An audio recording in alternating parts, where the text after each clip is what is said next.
Joni, 43 tahun, akhirnya tertangkap setelah polisi dari Jatantras Polda Sumatera Selatan mendapatkan laporan dari salah satu operator internet karena kerusakan internet yang berulang akibat kabelnya dicuri.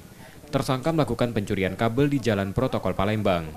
Pencurian yang dilakukan tersangka pada malam hari saat kondisi sepi, menggunakan sejumlah alat seperti pisau untuk merobek kabel dan mengambil tembaga di dalamnya.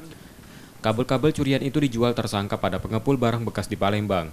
Bersama tersangka, polisi menyita 2 selongsong kabel dengan panjang masing-masing 2 dan 1,7 meter. Yang mana dia melakukan pencurian terhadap kabel IndiHome. Mungkin rekan-rekan sudah melihat sendiri di depan ini udah ada yang digunakan adalah pisau. Ini pisau digunakan untuk merobek dari kulit dari kabel yang isinya tembaga. Yang mana dilakukan pada tanggal 13 Juli tahun 2021. Tersangka sendiri sudah pernah terbuang dengan kasus yang sama. Jadi dia dengan kasus yang sama, hukumannya 1 tahun. Dan ini mengulangi kembali melakukan pengambilan terhadap kabel IndiHome. Kini tersangka ditahan di tahanan Polda Sumatera Selatan untuk proses hukumnya dan terancam 5 tahun penjara. Reski Oktora, Muklas Diferensial, Kompas TV, Palembang, Sumatera Selatan.